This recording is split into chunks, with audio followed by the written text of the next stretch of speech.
Good morning, or good afternoon, everyone. I'm used to saying good morning. These calls usually are 9 o'clock Pacific time. We have this wonderful call this afternoon. So good afternoon to all of you. I'm Steve Farrell, the Worldwide Executive Director for Humanities Team, and welcome to the Living in Oneness Summit. It's great to be with you today. I'm going to be interviewing a very special guest today, Jean Houston, Ph.D., scholar, philosopher, and researcher in human capacities, is one of the most foremost visionary thinkers and doers of our time. She is long regarded as one of the principal founders of the Human Potential Movement. I'll be introducing Jean shortly. We're all just super excited about today's program. We have 20,250 registered for today's call. Some cannot listen in live, so we send out a recorded link so these people can listen in later. Thank you so much, everyone, for prioritizing time to be here for this important conversation. As always, this call is interactive with each of you, our listeners, so we want to invite you to put your questions in the question window on Instant Teleseminar. I promise we'll get to at least a few of your questions during the hour. And go ahead and, if you want, right now, start putting questions and comments in the window so we can get to them. A little about Humanities Team as we get started. In Humanities Team, we see there is only one presence, the divine, and see we are all offspring and expressions of the divine. This means God's love, light, grace, and peace are ours because there is no separation and we share the same essence. We don't share this as something academic or intellectual. We believe everyone and everything is a beautiful and sacred face of the divine. Since our founding in 2003, we've done our best to live as one with the divine, each other, and our earth home. We don't need to be perfect. It doesn't have to feel heavy. We must only do our best. And we can have fun with this, as Jean and I will demonstrate during this program. When we talk about oneness with the divine, of course, this is true for all of life, not just humanity. This has repercussions for how we see ourselves, others, and the earth that is our home. This means everyone and everything is sacred and should be treated as such. It also means we're responsible for the world around us because, in truth, it's part of our authentic self encompassing the whole of the earth. Perhaps there's nothing more important than this, coming to see ourselves as a cell in the body of the divine, the earth, and stepping into a role where we're caring for the earth and the world that we live in. This is important and urgent work. We are advocating personal development that crosses over into all of our roles, including that of partner, parent, and community citizen, but also institutional change so we live as one collectively and create a fulfilling, compassionate, and sustainable world. If you resonate with our work, we invite you to go to humanitiesteam.org, our website, and reach out to us about projects you'd like to become involved in. And once again, that's humanitiesteam.org.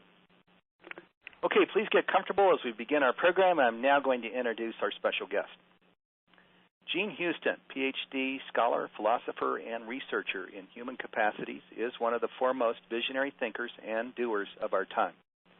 She is long regarded as one of the principal founders of the Human Potential Movement.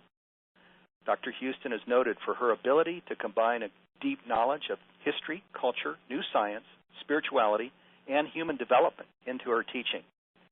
She is known for her interdisciplinary perspective delivered in inspirational and humorous keynote addresses. A prolific writer, Dr. Houston is the author of 26 books, including Jump Time, A Passion for the Possible, Search for the Beloved, Life Force, The Possible Human, Public Like a Frog, A Mythic Life, Learning to Live Our Greater Story, and Manual of the Peacemaker. And welcome to the Living in Oneness Summit. Jean, it's great to have you with us. Oh, it's lovely to be with you, Steve. Thanks so much. And by the way, it's closer to 35 books now. 35, there we go. I think they sent you a very old bio, but that's great. Okay, good. I've got that noted, and we'll be sure to get that next time. Yeah, we're going to get to books here a little later in the program, too, because we're talking about this program you've got, Electing Yourself. And one of the things I want to make sure that I get to is which of these books might best speak to this topic. But let's just open up by talking about this program that you've created. It's called Electing Yourself, and as I mentioned when we were talking just before this program, I'm just super excited. Can you tell us a little bit about it, Jean? Well, I think it began quite some time ago. I've been working with UN agencies all over the world. I've worked in about 109 countries, to date, not just UN, but other international agencies. And too often I have found leaders who seem to have been prepared to deal with the year 1926. not with the enormous complexity of today. I've worked with several U.S. presidents, 3 first ladies, and their equivalents in one form or another all over the world. So part of my work has been to prepare them. This is leadership at every level, as I say, from the President of the United States to the man who pushes the broom in his leper colony in southern India. I really make no distinction between them, by the way. And, preparing them and preparing leaders at every possible level to be worthy of the stewardship that is thrust upon them in this, the most fascinating, interesting, powerful place of history that we've ever been. So my big issue is, how do we prepare people for this? How do we elect ourselves into the fullness of our being? Because too many people live as half-light versions of themselves. So in this form, I'm speaking not just politically, but metapolitically. Politically comes from the word polis, politeia, which means creating people who can create excellent civic societies. That's really the root. It does not relate to the usual form of politics. So how do we really begin to bring people to the fullness of some of their capacities? We are not educated for that. We're not educated for a time of so much shift. How do you create social artists, people who bring something of the discipline, the courage, the aesthetics, the stick-to-itness, the beauty of a fine artist? But in this case, the artistry is both themselves and the social canvas. So that's what I'm doing. Electing Yourself is a program that I'm doing at my home in, I guess it's in August. Also, I should say that I also have another program, which is an 8-day program called Game Changers, my social artistry program, which will also be in. And for that, they would have to go to the GeneHoustonFoundation.com. But for this Electing Yourself, you go just to GeneHouston.com. GeneHouston.com. Okay. Gene Houston for Elect Yourself, and for the social artistry, where I'm teaching for 8 days, and some of the great teachers of our time are joining me for that. That's the GeneHoustonFoundation.com. That's also in August. So I'm very much involved in teaching people how to evoke, apply, really grow into who and what they are to be worthy of the time that we're living in. How to expand all manner of potential from mental and from intelligences. We have many kinds of intelligences. From the sensory systems that give us the acuity on the world, greatly activating the whole creative process, greatly deepening their capacity to cross the great divide of otherness and really be able to speak to and work with most people anywhere in any particular culture, and that includes the culture of the United States or Canada, the different cultures, or the world culture, as I do around the world. How to really begin to tap into the enormous latent potentials that lie within us all, of which actually few of which we actually use. We can no longer afford to live in the form of a remedial human history, And I think what we're seeing on the political landscape now is people who are, it's not that they are, ignorant. They're not at all. But they are repressed in terms to the enormity of what they contain.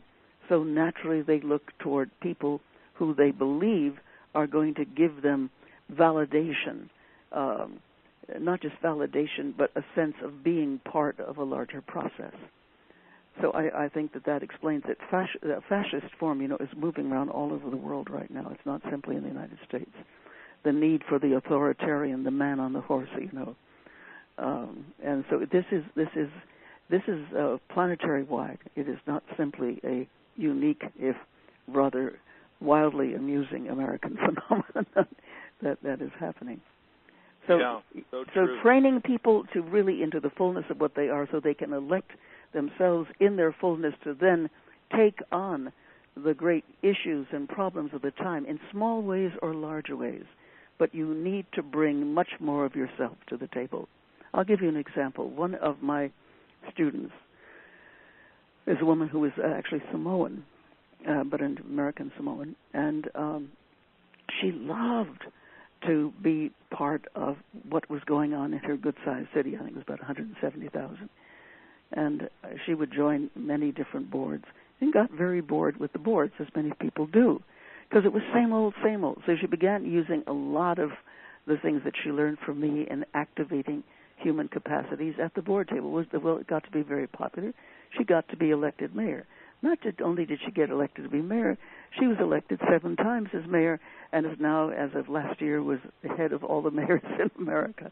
So this kind of stuff really does work. We are living in, see, things have occurred in science. My next 2 books that are coming out pretty soon are about quantum physics. And quantum physics tells us we don't simply live in the universe. The universe lives in us. This means that at different states of knowing, different states of consciousness, whether they are spiritual or whether they are social, we can learn to tap into this enormous treasury, this incredible reservoir of knowledge, of spirit, of connectivity that then gives us the wherewithal and the means to bring new life into old patterns, you see, and to create new patterns. Yeah, when we talk about being one with the divine, that's exactly what this is. Exactly. Yes, that all of that is within, and it's right there within our reach. And absolutely, and another name for the divine, or the close that the divine closes themselves in is, in terms of the new physics, is the quantum field. About which is arising at every moment with you. As the Buddhists say, it's interdependent co-arising. So if I hold a thought or an intention, and I really hold it, it's not simply an intellectual concept, but it is a visceral, embodied knowing. I dance it, I sing it, I am it. Then the universe essentially says, hot dog, we've got a live one there.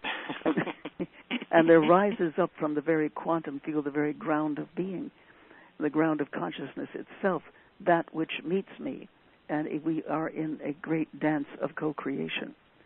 But unfortunately, it also works with our bad thoughts and our negative behavior as well. You see, yes. So that's why Buddha, on his deathbed, said, "Watch your thinking." His last words, just watch your thinking, because our thinking, especially our visceral, our emotional thinking, is what then also engages the universe in this interdependent co-arising. So we have enormous bounty and goodness in us to co-create. Yes, because truly the Creator is within, and there is one presence. And but as you mentioned, then we are given free will, so we can take this creation in any direction that we want, good or bad. Right. Boy, I love that story. I did know, Jean, of course, that you were in the Clinton White House. You had an office there, as I understand it. And no, I didn't have an office, but I helped Hillary. But I was in many offices, wandering through for about a year and a half. You had real strong access to Hillary Clinton. Well, and Bill Clinton. I helped her write a book called "It Takes a Village to Raise a Child." Yes. And, yes. So when you say you mentioned you've counseled presidents and things, you've really counseled presidents and things. I know the Carters, who are magnificent people, and of course, and I as a child, my father used to write jokes. My father was a comedy writer. He used to write jokes for Roosevelt, and of course I did know Mrs. Roosevelt quite well. When I was in high school, she was bringing together the young leaders of the student body, and I was president of my high school. So when I was about 16, I went to many meetings with her as she was counseling us on not only becoming better human beings, but also getting involved with international work. And once she turned to me and she said, and this is what she sounded like, "My dear, I rather suspect you're going to have a most interesting career. But remember, my dear, there is a professional woman you can expect to be trashed." She didn't use the word trash, but something like that. "But remember, too, my dear, a woman is just like a tea bag. You put her in hot water, and she just gets stronger." It certainly has proved to be true in my case. But she was just utterly magnificent. Yeah, one of my favorite quotes from Eleanor Roosevelt: "When you cease to make a contribution, you begin to die." And so, boy, she's the poster person here as we talk about electing yourself, isn't she? Wow, because talking, yourself too. A woman that really has stood up on the world stage and made a huge difference. But I didn't know that one of your students had gone on to become a mayor, and then a mayor giving voice to other mayors across the country. Yeah. That's huge. Yeah. No, but I stay pretty quiet about my influences because you just, when you've lived as I have a mythic life, it gets to be too much. But what I try to do is help people take flight into their new story, the new story that's emerging in our time. I mean, it's interesting, the metaphor of the caterpillar is so popular right now. In a sense, the possible human is a caterpillar gestating into a butterfly. I mean, there's a saying that, that what the caterpillar calls the end of the world, the master calls a butterfly. I think that was Richard Bach. And so it is butterfly time. Just as the guidance cells, called the imaginal cells, in the mush, that is in the caterpillar in the cocoon, it turns to mush, suddenly begins to activate the transformation of mush into butterfly. I think so too. This is the time when we realize that the guidance or imaginal cells of our bodies, our communities, and yes, perhaps even the cells of our planet, are calling us to come together in all our parts to form something gorgeous, interdependent, living lightly on the earth, cross-pollinating cultures, ideas, spiritual forms. I mean, glowing with the light that suffuses us, becoming transparent to transcendence, and to rise out of the mush that we've been caught in these many years and take flight in the air of a new story, which is emerging, because for the fields that we traverse, for the many flowers of mind states and soul knowings we now enter are those that belong to the whole earth, to many cultures, to what we might think of as Pangaea. And as the butterfly pollinates and cross-pollinates from place to place, flower to flower, so do we also, if we have the will and the willingness to be part of this truly extraordinary moment in time. Yeah, I love that narrative of caterpillar to butterfly because it's so true, and it's non-judgmental. It just says this is what, in the evolutionary spiral, we're caterpillars and munching away heavy on the earth, and then we become, with these imaginal cells, lighter beings that rise up into our full potential, and it is so true, isn't it? And this your course here, Electing Yourself, is all about becoming the butterfly, and I love the butterfly, and then being of real value in the world. It's not just about your own development; it's your development in the light of social change. Yes, exactly. It's like social artistry is human development in the light of all the new challenges. Because the very slant and capacity of human development has shifted in the last few years because we have so many challenges that have come upon us, and how to prepare ourselves to be able to be deep stewards of this most critical time in human history. I mean, I realize that other times thought they were it. They're wrong. This is it. Yeah, well, we certainly all can see you turn on the television for 5 minutes. My God. So I love one of the things that you share about this Electing Yourself program. You say you'll learn how to rise to the challenge when the opposition of, and then you've got the whole list here: sloth, entropy, chronic interruptions, old habits, disappointments, lack of clarity, old stories, no time, money, or unworthiness confront you. Wow, I think people can relate to that, because that is what we're up against when we want to step up into the circle of responsibility and be an expression of spirit, isn't it? Well, I mean, the changes of our time have created a time with growing complexity, unpredictability, the accelerated pace of events around us. So it really does take a new growth, if you will, in mind and body and spirit. I mean, not only to deal so that we can deal with our world without collapsing, but also to be able to understand and offer solutions that would not appear in the usual mindset. And this is the mind that I hope to gestate in both the Elect Yourself course and also the much longer Social Artistry Institute. So, but it's Elect Yourself that we're talking about. So It is elect yourself to be of, to grow in kind, to be of greater value to the world. I mean, Einstein's quote, so widely quoted, that it takes a different consciousness to solve the problem from the consciousness that created. What is the nature of that different consciousness that can solve the problem? And so what I try to do is to train people to, in the deep processes of life, to become explorers of the first order, Magellans of the mind, Columbuses of consciousness. Because we know that everyone has a body and a mind that is, as I said, loaded with treasures and phenomenal capacities for thinking in many different ways, through images, words, feelings, music, intuition. We are multimodal in the ability to relate and understand the world from different perspectives.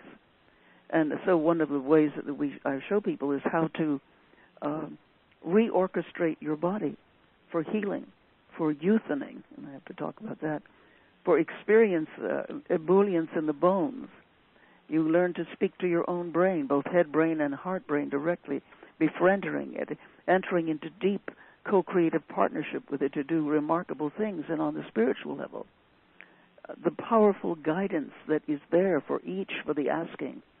I mean, the partnership with principles, with qualities that, for lack of better terms, throughout the ages have been designated in metaphorical forms as archetypes, helpers, the higher self, the entelechy, the oversoul.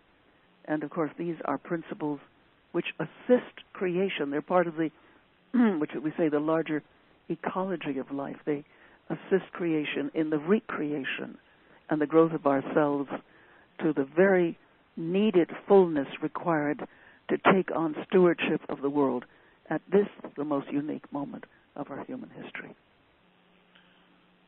Amen to that. We're talking about Jean Houston's course. It's called Electing Yourself. It's August 18 to the 22nd. It's at Jean Houston's home in Ashland, Oregon. We're going to talk more about this and related things.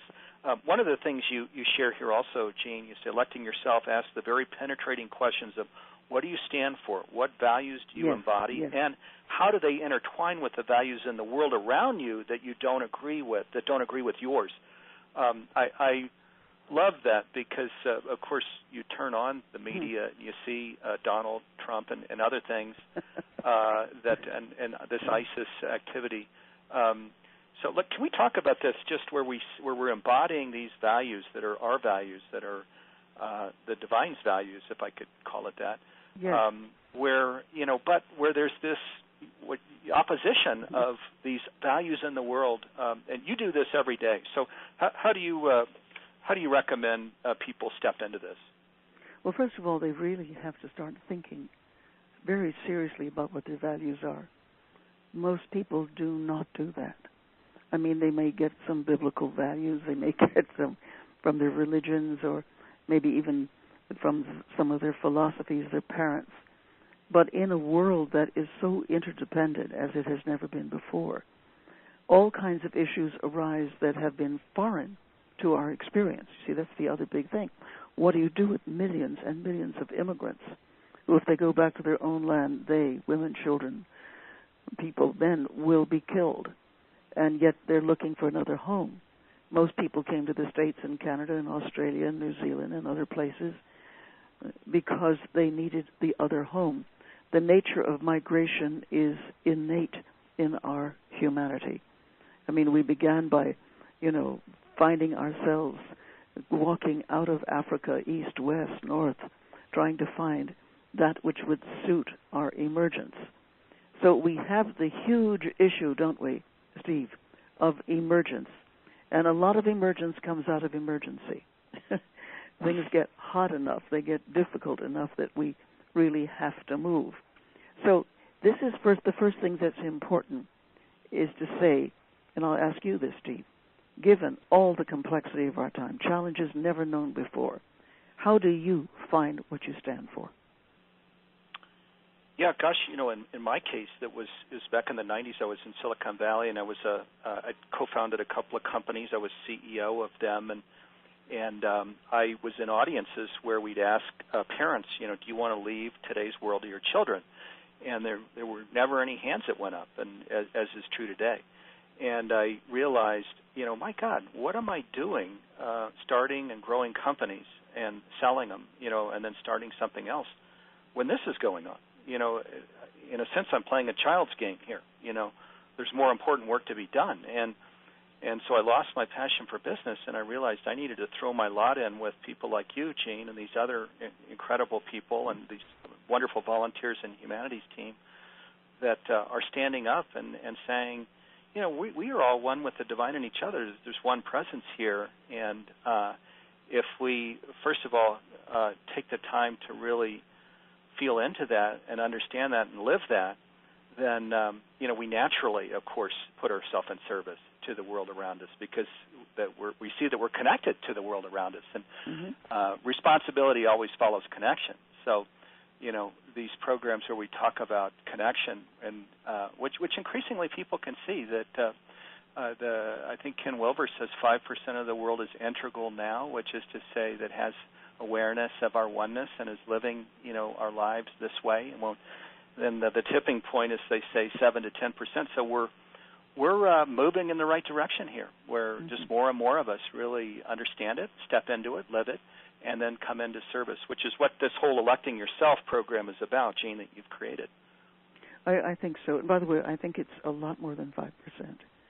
I mean, one of the advantages of being so much of a traveler and working in so many countries, you really see the great good news that is arising everywhere. It's just that it doesn't make the papers or the Google, news, because it's deep, it's profound, and it is part of a kind of spiritual yeast that is moving throughout the whole world. And of course, key to this is one of the most important events of the last 5,000 years, if not the most important, which is the rise of women, slowly but surely, and not so slowly anymore, often with terrible backlash, but rising to full partnership with men in the whole domain of the human agenda. And when you see this happening all over the world, you know that we are absolutely in whole system transition. And, it's difficult, it's hurtful, and it's the very rise of them is also one of the things that certain politicians, nameless, will address in a negative fashion, because it feeds the fears of millennia. My goodness, what if men and women are equal? What if East and West is equal? What if North and South is equal? What if all ethnicities and cultural variations have equality? I mean, this is something we have never had to deal with before. We now live something like 10 to 20 to 100 times the amount of sheer experience, and it's very varied experience compared to our ancestors of 150 years ago. So the need is greater than ever before. The stakes are higher. The well-being of the earth herself is at risk. And thus, this is why I say the teachings have to be more intense, even more outrageous, to shock or surprise our everyday selves into deciding to cross the threshold into the greater life where we really become worthy of such complex times. I mean, it takes, I think it was Ralph Ellison who said, it takes a deep commitment to change. It takes an even deeper commitment to grow, you see. So what Electing Yourself is the charge to change and grow and then apply this grow. And on a more philosophical level, to show that we are that interface between creation itself and the manifestation of that creation in form, space, and time. Creation itself, and that's with capital C, is the ever-present origin. It is going on at every second. At every fraction of a second, we know the universe releases itself and renews itself. And that's a mystery, and a stupendous one. And when we get into an awareness, understanding, and deep feeling for it, everything in us shifts. And from my study of those mystics and high creative types who have gotten into this state, we discover that suddenly the world enters into superb synchronicities. I mean, coincidences abound, and things come one's way to help one in the creative unfolding process. And what occurs is a kind of serendipity of happenings. And helpful information comes from both the outer world as well as the inward inspiration in such a way as to seem almost miraculous. And that's what is happening. And so one of the things that I do in all my work is to take the participant on a journey into the outer reaches of inner space, what we might call transdimensional thinking and living. One becomes willing to break on through to the other side. I mean, how do we come to terms, Steve, with the fact that we are the universe in miniature, with access to both the macro and the microcosmic dimensions, and all put in this little package that calls you and me in space-time. We are, we're in a biodegradable space-time suit for a limited period of time. So how do we learn to activate the optimal templates of our humanity for the renewing of our bodies, the expansions of our minds, and learning to live with soul-charging enjoyment of the opportunities of our time? Wonderful. There's always so many things for the refrigerator and more, Jean, when you talk, the wisdom that just spews out of you. And, of course, this is what you are absolutely, sources just speaking right through you. It's wonderful, and it's just always so powerful and fun. And also, just so listeners know, because it really, I think this says a lot about you, Jean. You've had, you travel a lot, and you're around people, and that means you're going to be exposed to illnesses when you're out on trips. Well, yeah, I've got pneumonia right now. and look at Jean. That's cool. I have pneumonia, but I keep on keeping on. Yeah. Oh, I'm sorry amazing. for the coughing, but I do have pneumonia. Yeah, well, so when we talk about electing yourself, boy, talking about being an example, just so inspiring. And I love also, you were bringing in, we're above 5%. You're saying you're out there, you're seeing people, bringing in these examples. Yeah. it's Any wonderful. advantage that I have is that I'm so out there and so well traveled that I see very different growth patterns that most people who are looking at a statistical analysis just don't have the opportunity to see. It's much higher than 5%. The world is shifting all over the place. Yes, it is. Boy, unfortunately, that's palpable, and I think I know I'm feeling into that. I'm guessing all of our listeners are, too. It really is palpable. The media, mainstream media, is not covering it. No, though you, fortunately, things like Huffington Press are, and Huffington Yeah, Press they do, because you have those excellent blogs. But in most media, if it bleeds, it leads. Yeah, right. Yeah. We see evidence of that. Well, there are comments coming in. One, D in Colorado says, amen and amen to the rise of women coming into equality with men. And, of course, gender equality is a big part of this whole. Part.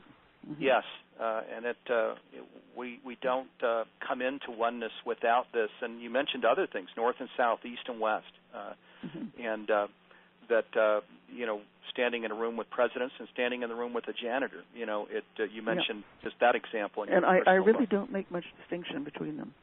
Yeah, no, because I mean, I never have. I mean, that may be a great fault in me, but I really don't.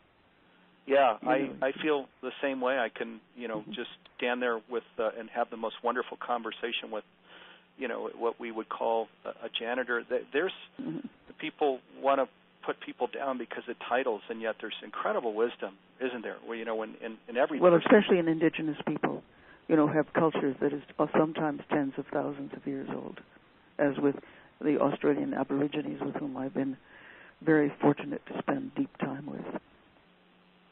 Yes. Boy, unfortunately, here's another area where indigenous people are now being given their due and are being seen as respected elders, and we've got a long way to go, but we're, this old world view. I grew up with the history books of, these savages, we landed on the shore, and we, God. and it was just crazy, ridiculous the way we described this, and more and more we're saying, oh my God, we were the savages. We were the savages, yes. Arriving on the ship. I mean, for example, if you take Australia, the great ships, the big ships that arrived. When was it? 1787, and 1787, and it was a high-tech, low-spirit people, meaning the Brits, arriving on the land of a low-tech, high-spirit people. So naturally, there was the attempt to crush them. Yeah, which fortunately we're certainly going to be rewriting history as we come into the awareness of who we really are. This might be a good place to segue over to. We were sharing, about our dogs that are so wonderful in our home, and you were saying, let's be sure to get to political stories connected to dog stories. So this might be a good place to bring those in, Jean. Well, for example, when I was 5 years old, I had a wonderful dog who actually lived to be 21, named Chicky. And Chicky was magnificent. She she was my assistant mother. She took care of me. She really taught me about ethics and responsibility. And she could do all kinds of tricks, climb ladders, dance, all that sort of stuff. Anyway, my father was a comedy writer. He wrote the Bob Hope Show, with others, and as well as he was on writing movies for MGM and other studios. So we would often have directors and actors coming to our house to ask my father. They'd say, "Jack, can you give me a few more lines in this picture?" That sort of thing. So anyway, there was one actor in particular who saw Chicky and was transfixed by her, and he said to my father, "Jack, that is the greatest dog I ever saw in my whole life. I'll give you $100 for that dog." And my father said, "Can't do it, pal. It's a kid's dog." The actor comes back. "Jack, come on. I need that dog. That's my dog. I'll give you $250 for the dog." Now, this is the 1940s, so $250 was a lot of money. And my father goes to talk to my mother, and she says, "No way. Stop that. Shame on you." Well, the actor comes back. "Jack, I'll give you $250 and my second-hand car, and I know you really need a car." He says, "I really do." So my father says, "Please, Mary, we'll get her another good dog at the pound. She'll never miss it." My mother got so angry. She came out of whatever room she was in, went up to the actor and said, "Ronald Reagan, how dare you try to take away my child's dog?" And she threw him out. Oh, my God. Oh, jeez. Oh, that is a story. Oh, my God. Ronald Reagan. Oh, that's who it was. At least he knew a great dog when he saw one. I'll say. My God. Well, you did know presidents. My God. That's an amazing I'd forgotten story. that, Yeah, I've known several presidents, but I was hiding behind the couch with a dog. We were planning to, to just take with off. the dog if a deal was going to be struck up. That is really something. Well, let me come back to we've been talking about this incredible course of Jean's. It's called Electing Yourself, and one of the things also you share here, Jean, about this is you say that that we can deepen our personal responsibility for ourselves and the world around us without giving our power away to officials, and I think that's another one. I think that we can all relate to this sense of just being, especially with charismatic, powerful people, and not giving our power away as we're electing ourselves. Can you talk a little bit about that? Well, power, there's a great deal about power and its complexity, and people often have a very different notion of what are powers. For example, if I were to say to you, how do you define powers? Yes. Yeah, you can. There's a lot that we really need to talk about this and what say in what sense, because for me the big power is just connected to that one presence, that divine, God, and just being an expression of that. So wherever I'm going to disconnect from that and connect to something else in the room, then I'm not. That's not what I want to do. That's not where I want to go. Yeah. You see, we shy away, especially women, shy away from the concept of being powerful because it's been associated with dominance over others or abuse of responsibility. So what is a new perspective on a whole new level of power that can not only impact our perception of ourselves, but our critical response to the world today.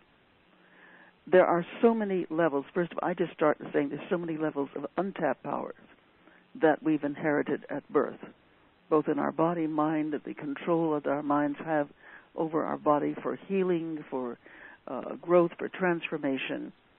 And then there's how do you activate your power as power for, power with, and power that has the collaborative opportunity to influence your experience of the world around you. And so one of the things that I try to do is show people many of the powers that they didn't know they had, first within their body, then within their mind. There's no such thing as a stupid child, for example. There's only very dreadful forms of education that demean and diminish. Right. I've never met a stupid child. That's why I've done some substantive work all over the world, changing schools, making them art-centered, because when you put art back as central to a curriculum, the child dances, sings, emotes, creates, sculpts information, and they never fail, you see. And then, of course, you have the issues of how to raise. All right, let's just put it this way. Too many people put their power issues around their local ego, and how this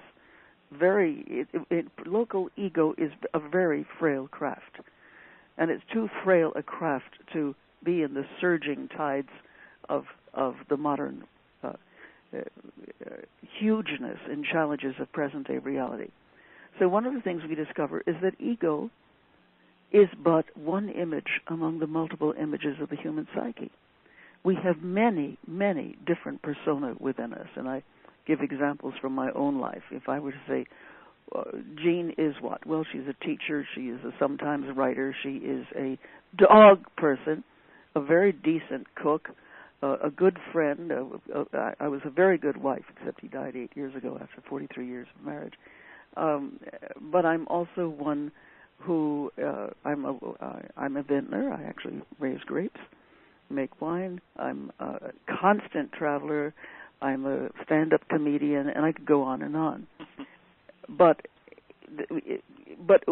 sometimes I need to pick up another one of these powers, these persona, to do something. For example, I hate to write. I hate to write. I am phobic for writing for some very good reasons, but I have to. How did I produce what is now, this year, I think it's up to about 35 books, and I have 270,000 unpublished pages downstairs. How do I do this? Well, I happen to be a very, very good cook, because my mother, Maria Annunziata Serafina Graziella Fiorina Perpetua Todaro, who was born in Syracuse, Sicily, married Jack Houston of Texas. They hated each other's food. They loathed it. My father would look at garlic and said, "Mary, those horrible things, those are stink buds. That's what the old witch women down in Texas wear around their neck to fight off the demons." And my father would say, "That's just good garlic. Every good Italian dinner has a lot of garlic in it." "Oh, they're stink buds." Anyway, to try to keep my parents together, I became the world's first fusion cook. Trying to put Sicilian and Texas food together, making chicken fried polenta. Now, I have no obstructions in me when it comes to cooking. I'm just a free, absolute, open agent. Writing, everything comes down. So what I do in order to write is I become a cook. I become a cook. I have real powers as a cook. And so I'm writing, but I'm actually stirring in I imagine I'm at the stove. I'm stirring in a melange of different ingredients. I'm adding the spices of new associations. And as a cook, I can write. As Jean, the writer, I can't write at all, you see. So this is also true with regard to ego. Ego is a very frail craft.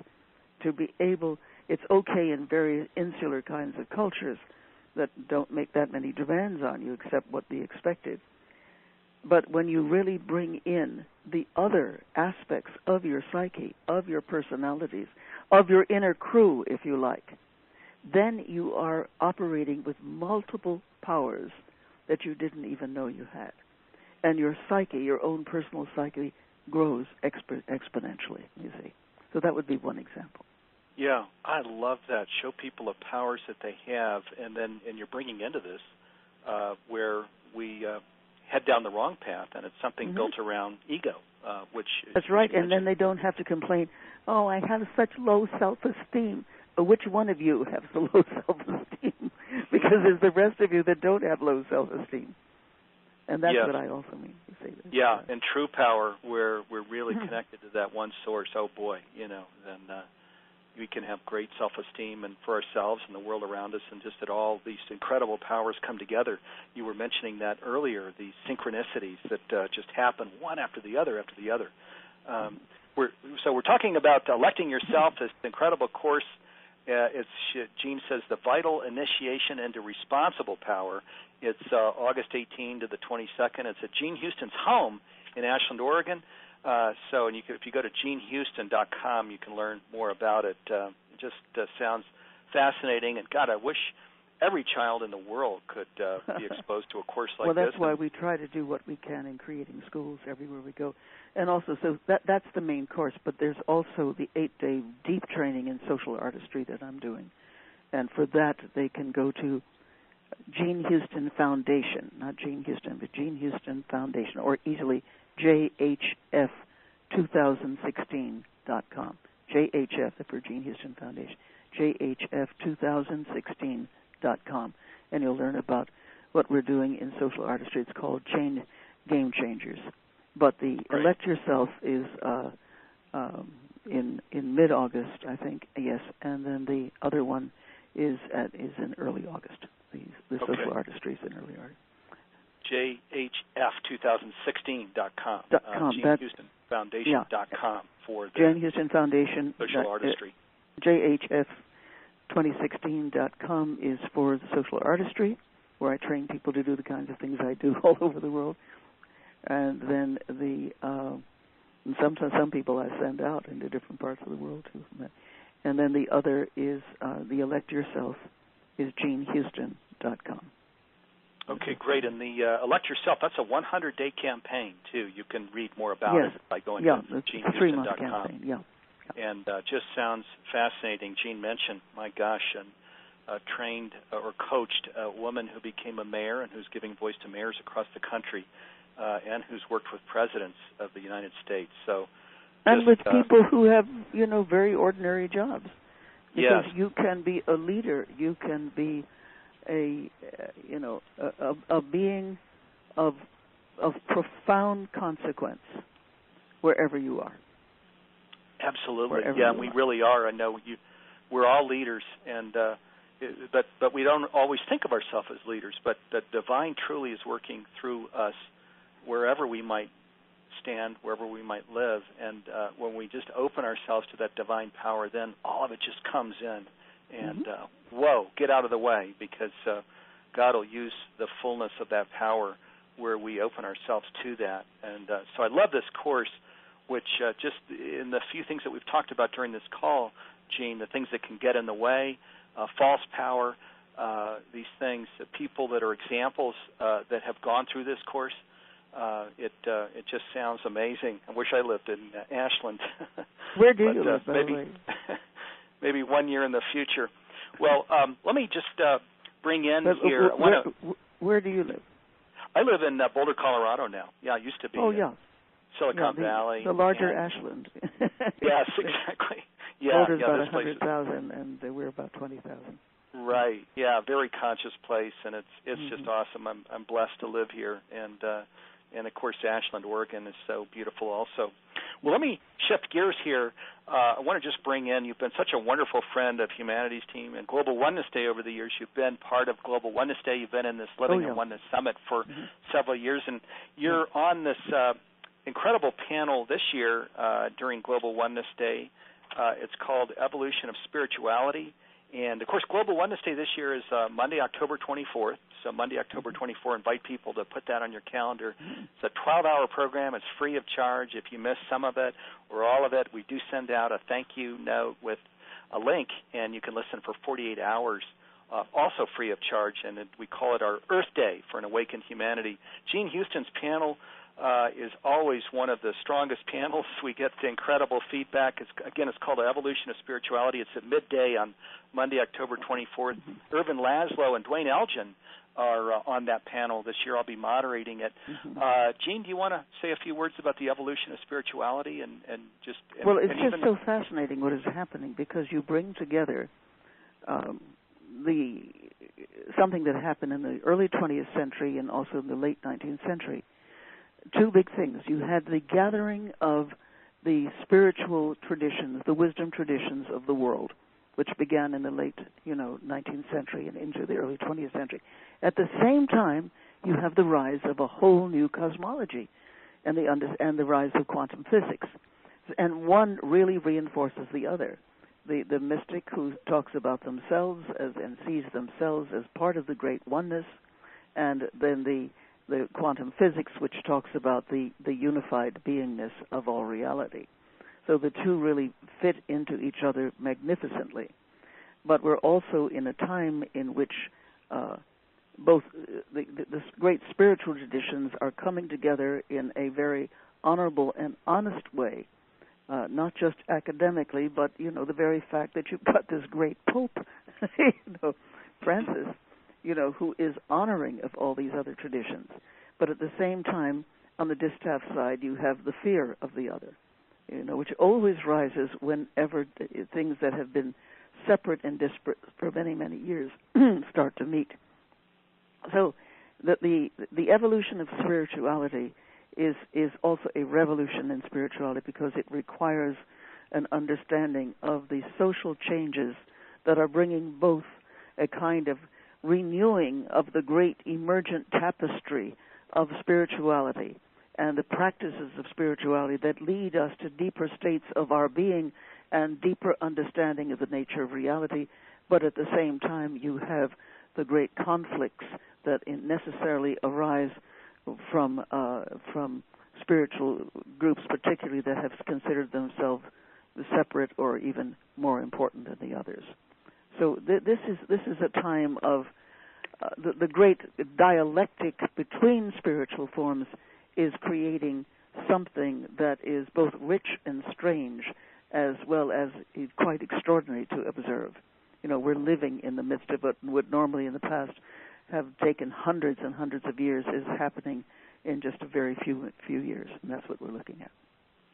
It's an amazing time, and we all chose to embody at this time, and we're all here to play a role, and this hour together is incredible. It's always so inspiring, and then, what we do, which I love this about your course, Electing Yourself, as you mentioned, it's about really then getting out in the world and being that, which is crucial. Yeah, crucial. Right now. I mean, the world of this new millennium with its unique complexity really requires a renewed spirituality. How can we hope to function well in a tumultuous world spinning through whole system transition without re-examining our belief systems? I mean, as I say, the recent discoveries in cosmology, mind and brain research, the deeper understanding of the spiritual practices of many cultures creates a bias, rather a basis for rich spiritual exploration. And so I think what we'll be doing in that conference is sharing some of these unique factors and prepare our minds and bodies for this evolutionary journey. And God then said, you need a partner. Yes, and as we know, there's a wonderful diversity and oneness. We're all called to something different, and if we take training like this and then really take it to heart and step out in what our values are and what our calling is, and we can each play a role at this crucial time, because truly this is the most extraordinary time in the history of our planet, isn't it, right now? Well, for humans it is. I mean, yes. The birth of the planet was pretty extraordinary, too. Right. Right. Yeah. Absolutely. For us humans, it's really time to step up and step out. So, well, Gene, let me, we've just got in a couple of minutes, in about 2 minutes, I want to talk about some coming programs and things. But can I invite you to just leave, share what you'd like to share as we close this program. What's the call to action or inspiration that you'd like to leave with everybody? And let's go over those websites where people can go to follow your work. Mm-hmm. All right. Well, I think one thing that we could talk about is that the better angels of our nature are rising, both in us, between us, within us. It is a time of such enormous shift. I mean, as the poet says, the human heart can go to the lengths of God. Dark and cold we may be, but this is no winter now. The frozen misery of centuries cracks, breaks, begins to move. The thunder is the thunder of the upstart spring. Thank God our time is now, when wrong comes up to meet us everywhere, never to leave us till we take the longest stride of soul folk ever took. Affairs are now soul-sized. The enterprise is exploration into God. What are you making for? It takes so many thousand years to wake, but will you wake for pity's sake? And what electing yourself is about, friends, is about this incredible time of awakening and what to do with it. Amen to that. I'll just bring in a comment here from one of the listeners. Jacqueline in Auberry, California says, someone needs to follow Gene around with a recorder at all times, exclamation mark. That's so true. Yeah, thanks, Jacqueline. I think you speak for all of us. So Gene, let me thank you so much for this wisdom-filled, and heart-filled hour. It's always just so inspiring to be with you. So, gosh, thank you so much. Really, truly extraordinary. I'm going to come back and thank you some more, but that gets us started here. I want to mention, during the introduction I shared that the humanities team also is involved in collective change. One of the things that we've been involved in over the last couple of years is we worked with the Club of Budapest, of course, based out of Europe, the Goy Peace Foundation, based out of Japan, and the Fowler Center for Business out of Case Western Reserve University, to create something called a Conscious Business Declaration. And if you go to consciousbusinessdeclaration.org, you can read this declaration that was put together. It's a whole new standard for business in the 21st century. It shares we must move beyond profit as the exclusive focus for business to profit that comes from nurturing humanity and life on the planet. And if that appeals to you, I invite you, again, go to consciousbusinassdeclaration.org, and you can read it, and you can sign it and become an ambassador for it in your community. What this means is we're creating businesses that are generators of good things, and, of course, there are many businesses that are emerging now that are examples of this. Unilever, a public company, and their CEO has signed the Conscious Business Declaration, Paul Pullman, Tesla, and many, all over the world, emerging companies that are focused on positive things. The intent of this declaration is to say that, hey, we all share this planet. Let's invite all businesses to become conscious businesses, because that's how we're going to get to the world that we want and that works for everyone. So check that out. Then in terms of coming programs, be sure to join us next week on Thursday, or actually this isn't next week, this is in a few weeks. We're going to take a couple weeks off with the July 4 week coming up. So on Thursday, July 14, I'll be interviewing Barbara Marks Hubbard. She's always an inspiring and powerful guest. We're going to be talking about infrastructure as a part of our Oneness and 12 Spheres of Life series. The call is at 9 o'clock Pacific time. That's Los Angeles time. You can go to livinginone.com to read about and register for that call. All of our programs that are pure part of the Living in Oneness Summit are free, and if you missed the call or any part of it, we do send out a link so you can listen in later to the call for 48 hours free listening. Also, our programs and humanities team, all of them are free. Also, we're either volunteer or our workers receive a stipend, a lower compensation. So if our work resonates with you, we invite you to go to the humanitiesteam.org website. You'll see a donation button there. You can read about all of our programs, and you can donate to our work if you like the idea. Our program has focused on living in oneness, so I also want to invite you to be part of the Humanities Team Community Circle. It's a program we created a few years ago, last year actually. It's only $10 a month, and it's for those who wish to be part of an intentional community committed to living and embodying oneness. those who want to collaborate and connect with leaders engaged in spiritual activism, a community that gives and receives support, a program that gives you access to all of the audio links to the Living in Oneness Summit, Global Oneness Day, and more. We have over 350 programs that you and your families can listen to any place, any time, any place. And there's a private Facebook community and also a call now on Fridays. Some weeks it's Fridays, other weeks it's on Saturdays, where we come together as part of Community Circle to share our own personal challenges and opportunities, and it's a pretty intimate call, so it's really neat. Again, you can go to humanitiesteam.org and just scroll down to that rectangle that says Community Circle to learn more about it, and that's only $10 a month. Okay, so thank you again, Jean Houston. Thanks so much for being here with us and just sharing. It just a fabulous hour. Thank you so much. I also want to thank my colleagues here, Nanette Kennedy and Dee Meyer, who are running this program and bringing in questions and comments from you. They also create this program and plan it. Thank you so much, Nanette and Dee. And last, definitely not least, thank you to all of you, the listeners who are here, made it a priority to spend time with us. We appreciate it. And in closing, I want to invite everyone on this call to really live as one with the divine and each other. This is ultimate reality, and this is one of the best ways to spread the invitation of oneness. And it's also how we'll create the world that we've all dreamed about and envisioned. As we know, we already are all one, so let's embody it. Mm-hmm. So enjoy the rest of your day, and we'll see you on Thursday, July 14th, when we're back on the air with Barbara Marks Hubbard. Thank you, Jane. Thank you very much, Steve. It's a great pleasure to be with you and with everybody listening.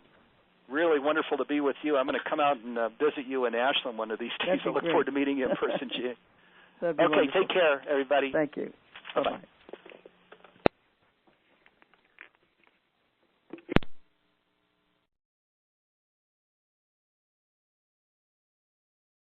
The moderator has left the conference.